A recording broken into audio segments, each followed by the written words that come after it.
Peter Rwari. I'm the Deputy Executive Director and Head of Clinical Services at the Uganda Heart Institute.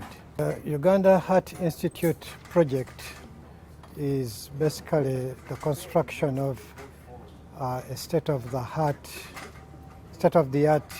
250-bed cardiac hospital. This hospital is going to be the first and biggest cardiac center in Uganda, and also will serve the region. It is going to avail all services that are available in any international hospital. So it will offer good diagnostic services, state-of-the-art investigations and treatment modalities. It will have, of the 250 beds, it will have 40 ICU beds, and then it has 3 theaters, operating theaters, one of which is a hybrid. A hybrid means you can do both interventional procedures and open heart surgery at one sitting. And it will also have 3 catheterization laboratories. It also has a research and training arm where we shall be able to conduct cutting-edge research and also train future doctors and nurses who will be manning our regional hospitals. So with that capacity, we will be able to step up treatment to over 10,000 patient procedures per year. We are currently down at about 1,000 patient procedures a year. And this will help decrease the burden of heart disease within our population. My name is Sam Wanda. I'm the project coordinator. I'm in charge of the project implementation unit, where I have a team of 6 other colleagues. We have an engineer to look after engineering works, an architect, an accountant, an administrator, a secretary, and an office driver. So that team of 6 is the one that is helping the Uganda Heart Institute in doing day-to-day management of the project. This project is divided into 2 basic components. One is civil works, which is why we are here, and the other one is medical equipment and furniture. So obviously we start with the civil works. The contract for these works was signed on the 9th of December 2024, and the works commenced officially on the 6th of January 2025. This project is going to run for 2 years. It is expected to run for 2 years. So on the 5th of January 2027, the civil works will be substantially completed. At that time also will be the time for us to start installing the medical equipment and the furniture. After the completion of the works, we shall have a 1-year defects liability period, where we shall be looking at any defects that may develop from bad workmanship or such some things. But this does not cover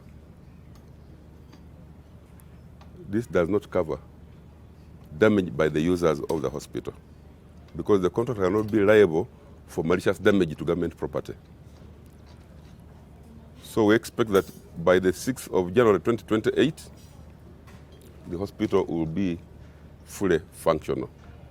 We want to thank many stakeholders. We shall begin with His Excellency the President, because he solved a lot of problems, including ordering for this land where we are going to build. Originally, this project was supposed to be built on 2.5 acres in Mulago. But clearly this is not what the institute is about. It's supposed to be expanded afterwards. So this is only phase 1 of the Uganda Heart Institute. So we thank His Excellency the President. After him, we must thank Cabinet, because the Cabinet had to approve it before it went to Parliament. We also want to thank the Parliament of Uganda for approving the project.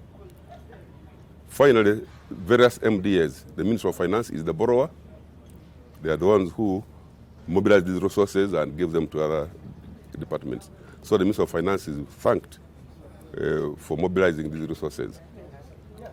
When all this had been done, we also have to thank the 3 external financing agencies. The Arab Bank for Economic Development in Africa, BADEA, OPEC Fund for International Development, OPEC Fund, in brackets, and the Saudi Fund for Development, or in brackets, SFD. So those are the 3 external financing agencies. Of course, we also have to thank the government of Uganda because they are also putting in money. Within government, again, we have got the National Planning Authority, which is in charge of all planning. Because if we didn't put this thing in the various national development plans, then maybe we'll not be where we are. So NPA is also thanked. We have worked closely with National Water. You can see that those pipes there, those are for our sewers, which will be taking away sewerage from this site. Already we have water on site, which is going to be used for work. We have been working with UMEME.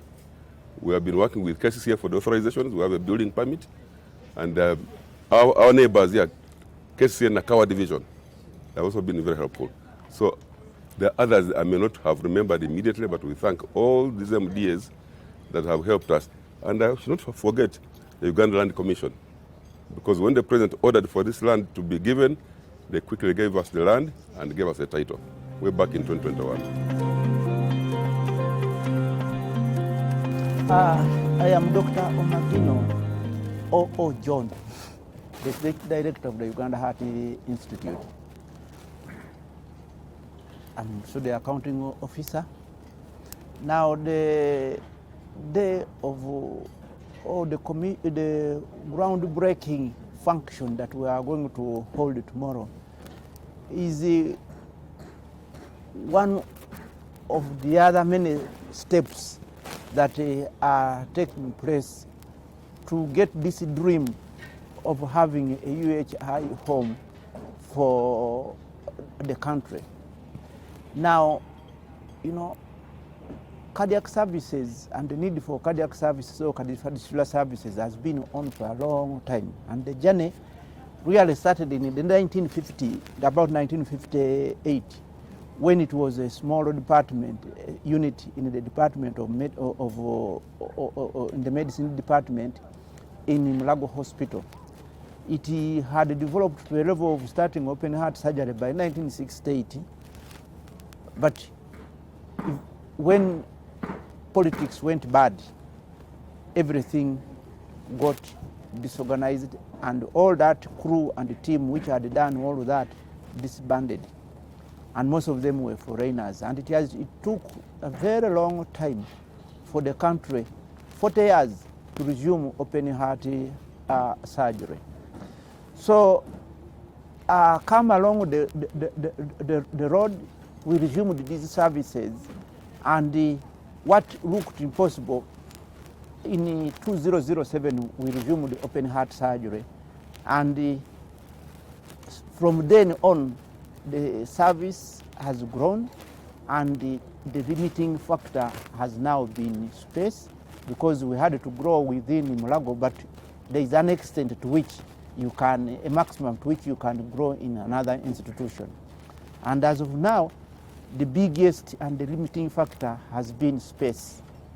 We had only one operating theater, one ICU, one cath lab, and yet the demand is increasing. We have other mandates, the teaching, research, and you can't do all those ones on just one floor or two floors. And bigger to that is the need for us to develop our own culture. Mulago already has its culture. We need our own culture as the Heart Institute. So the fight and the journey for a home started. We first even wrote one other project in 2010, and it was based on a 2.5 acre plot in Mulago. It was still inadequate, but it helped us write the project, which has enabled us to source for funds and to justify the funding. Now, along the path, 2016 we had a law, the UHI Act was enacted, which now gave a clear mandate, and it enabled us to have or to be self-accounting. So we done as a vote. We are now at this level. We have full control of our land, did the perimeter and all those other issues. We have a contractor. He took full control over the place. We have paid off the mobilization and other parts of the initial let's say payments to the contractor. And now as a nation, we are good to go. And we are here to celebrate that all the barriers are finished. Now come 2 years, this project should be finished. And it is a project as you have been given. It will now help us sort out the issue of care. It should be able to increase our capacity from operating 1,000 operations to 5,000. It should help us in the training function. It will help us to attract and conduct world or peer benchmarked research, and to foster, give us the right ambience to attract all these other colleagues and professionals. You start off with the President's office and His Excellency in particular. He has really given a lot of support to this institution, not just even in the project, but a lot even earlier. So the growth of cardiac services in the country are supported.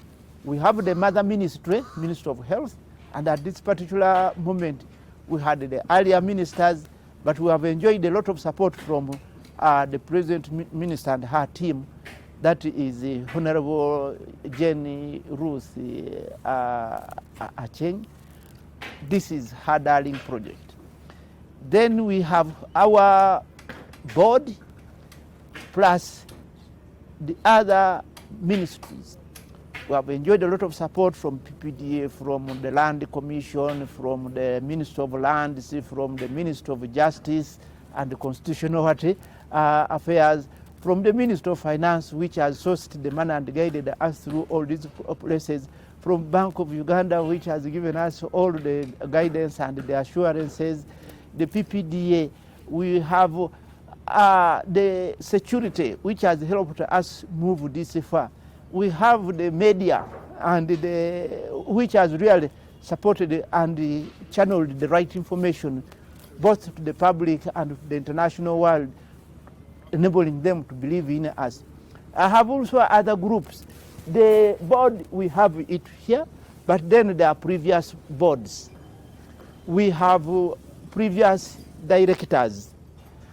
We have the founding bodies of the Heart Institute who took a stand to say we start the Heart Institute, and that is the leadership of Makerere University, the leadership of Mulago then, the leadership of the Uganda Heart Foundation, and the leadership of the ministry.